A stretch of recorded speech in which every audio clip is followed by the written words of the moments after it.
الحمد لله الحمد لله الذي أرسل رسوله بالهدى ودين الحق ليظهره على الدين كله ولو كره المشركون أشهد أن لا إله إلا الله وحده لا شريك له وأشهد أن محمدا عبده ورسوله اللهم صل وسلم على خاتم الأنبياء والمرسلين محمد وعلى آله وصحبه أجمعين أما بعد فيا عباد الله اتقوا الله حق تقاته ولا تموتن إلا وأنتم مسلمون فقال الله تعالى ومن يتق الله يجعل له مخرجا ويرزقه من حيث لا يحتسب ومن يتوكل على الله فهو حسبه إن الله بالغ أمره قد جعل الله لكل شيء قدرا. Hadirin jemaah Jumat rahimakumullah. Di awal khutbah ini mari kita tingkatkan ketakwaan terhadap Allah Subhanahu wa taala dengan sebenar-benarnya, yaitu dengan berupaya semaksimal mungkin menjalankan segala perintah dan menjauhi segala larangannya. Karena dengan modal inilah kita akan diangkat derajatnya di sisi Allah Subhanahu wa taala. Hadirin jemaah Jumat rahimakumullah. Sekarang kita telah masuk bulan Shafar yang memiliki arti kosong. Disebut Shafar karena dahulu pada bulan ini orang-orang Arab mengumpulkan makanan dari berbagai tempat, sehingga tempat itu kosong dari makanan. Ada pula yang mengatakan disebut Shafar karena dahulu pada bulan ini kota Mekah menjadi kosong ditinggalkan bepergian oleh penduduknya. Ada juga yang mengatakan karena dahulu pada bulan ini orang Mekah memerangi suku-suku di sekitarnya dan mereka membiarkan orang-orang yang mereka temui dalam kondisi kosong tak punya harta. Demikian yang dijelaskan oleh Imam Murtada Az-Zabidi. Hadirin jemaah Jumat rahimakumullah. Lalu inspirasi apa yang dapat kita ambil dari bulan Shafar yang bermakna kosong ini? Tentu bulan Shafar yang bermakna kosong ini jangan sampai hanya lewat begitu saja. Jangan sampai bulan Shafar ini kita kosong dari amal kebaikan. Kebaikan yang bersifat ibadah ritual kepada Allah Subhanahu wa taala maupun ibadah sosial kepada sesama manusia dan seluruh alam. Nabi Muhammad SAW sendiri bersabda, Inna asfaral buyuti minal khair al-baitus sifru min kitabillah. Yang artinya, sungguh rumah yang paling kosong dari kebaikan adalah rumah yang kosong dari bacaan kitabullah, yaitu Al-Quran. Hadis riwayat At-Tabarani. Hadirin jemaah Jumat rahimakumullah. Selain itu, bagi orang yang merasa sudah banyak amal kebaikannya, juga jangan sampai lengah dan kelak di akhirat justru menjadi orang yang kosong tanpa amal karena tidak diterima di sisi Allah Subhanahu wa taala. Terlebih di era kemajuan teknologi informasi ini yang memanjakan manusia untuk memamerkan segala amal kebaikannya di berbagai platform media sosial seperti WhatsApp, Facebook, Instagram, YouTube, dan lain sebagainya. Bisa jadi amal kebaikan yang telah dilakukan karena dipamer-pamerkan justru menjadi amal kosong yang tidak diterima oleh Allah Subhanahu wa taala. Karena itu sebenarnya tidak bagus, tidak elok menampakkan amal kebaikan kecuali bagi orang-orang khusus yang sudah mampu mengendalikan hawa nafsu seperti para ulama, wali dan orang-orang soleh lainnya. Adapun bagi umumnya orang, maka terkadang mereka menampakkan amal kebaikan sementara maksud hati sebenarnya adalah memamerkan dan mencari popularitas di mata manusia. Lalu nafsunya tak henti-henti membisikinya, anta bihamdillah minal mukhlisin wa innama tadhharu hadhil ibadah liyaqtadiya bikan nas. Yang artinya, kamu alhamdulillah termasuk orang yang ikhlas. Niscaya kamu menampakkan ibadah ini hanya agar orang-orang yang mengikutimu. Umumnya, orang seperti kita ini hendaknya menguji maksud hati yang sebenarnya. Ketika menampakkan amal kebaikan kepada orang lain, apakah kita termasuk orang yang ikhlas dalam melakukan amal kebaikan atau justru sebenarnya hanya sedang mencari popularitas. Lalu bagaimana cara menguji? Lalu bagaimana cara menguji kita? Yaitu andaikan orang lain melakukan amal kebaikan dan orang-orang justru mengikutinya, atau justru lebih banyak yang mengikuti orang lain itu daripada yang mengikuti kita. Apakah hati kita senang dengan orang tersebut atau justru susah merasa tersaingi?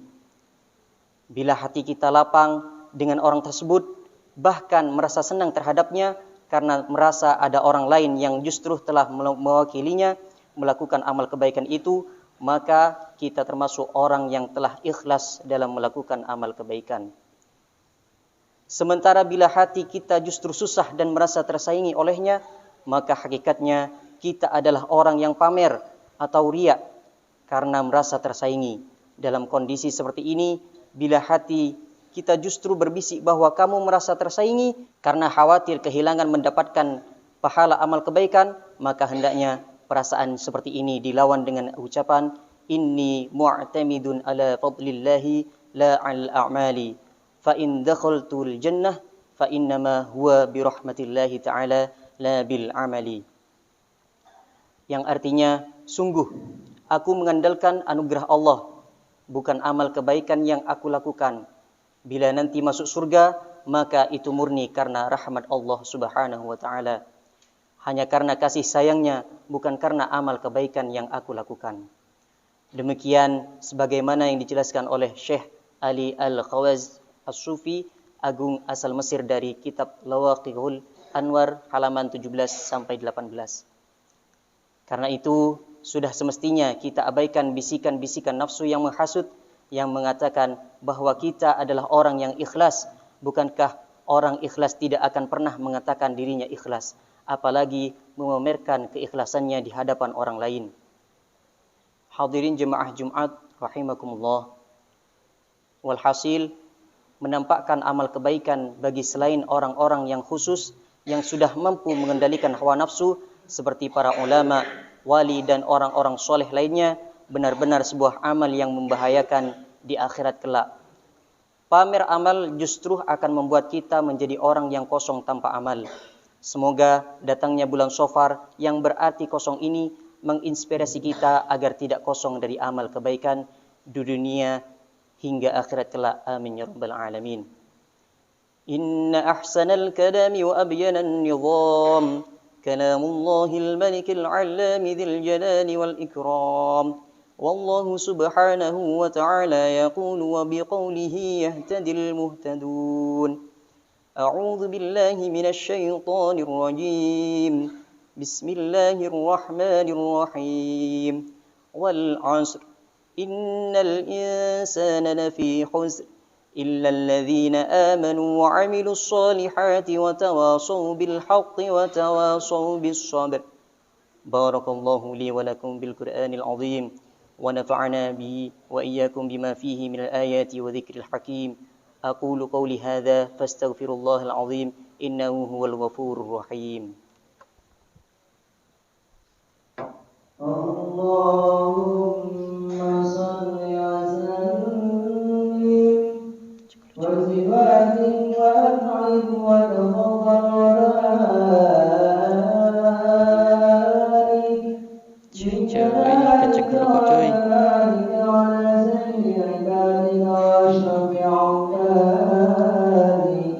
سيدنا وحبيبنا وشفيعنا مولانا محمد ورضي الله تعالى عن كل صحابته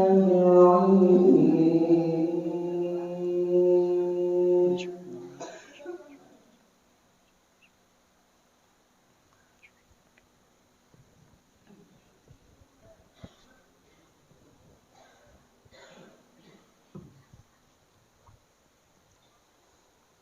Alhamdulillahi hamdan kama amar.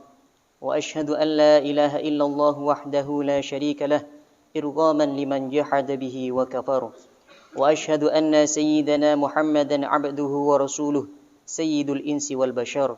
اللهم صل وسلم على سيدنا محمد وعلى آله وصحبه ما اتصلت عين بنظر وأذن بخبر. أما بعد، فيا أيها الناس اتقوا الله تعالى وذروا الفواحش ما ظهر وما بطن، وحافظوا على الطاعة وحضور الجمعة والجماعة، واعلموا أن الله أمركم بأمر بدأ فيه بنفسه وسنى بملائكة قدسه، فقال تعالى: ولم يزل قائلا عليما: إن الله وملائكته يصلون على النبي يا أيها الذين آمنوا صلوا عليه وسلموا تسليما. اللهم صل وسلم على سيدنا محمد وعلى آل سيدنا محمد كما صليت على سيدنا إبراهيم وعلى آل سيدنا إبراهيم في العالمين إنك حميد مجيد. اللهم وارض عن الخلفاء الراشدين الذين قضوا بالحق وكانوا به يعدلون، أبي بكر وعمر وعثمان وعلي، وعن الستة المتممين للعشرة الكرام، وأن سائر أصحاب نبيك أجمعين، وأن التابعين وتابع التابعين ومن تبعهم بإحسان إلى يوم الدين. اللهم لا تجعل لأحد منهم في عنقنا غلامة، ونجنا بحبهم من أهوال يوم القيامة. اللهم أعز الإسلام والمسلمين، وأهلك الكفرة والمشركين، وأعلي كلمتك إلى يوم الدين. اللهم آمنا في دورنا، وأصلح ولاة أمورنا، واجعل اللهم ولايتنا في من خافك واتقاك. اللهم اغفر للمسلمين والمسلمات والمؤمنين والمؤمنات الأحياء منهم والأموات برحمتك يا واهب العطيات. اللهم ادفع عنا الغلاء والوباء والزنا والزلازل والمحن وسوء الفتن ما ظهر منها وما بطن عن بلدنا هذا خاصة وعن سائر بلاد المسلمين عامة يا رب العالمين. ربنا آتنا في الدنيا حسنة وفي الآخرة حسنة وقنا عذاب النار. عباد الله، إن الله يأمر بالعدل والإحسان وإيتاء ذي القربى وينهى عن الفحشاء والمنكر والبغي يعظكم لعلكم تذكرون. فاذكروا الله العظيم يذكركم، واشكروه على نعمه يزدكم، واسألوه من فضله يعطكم، ولذكر الله أعز وأجل وأكبر.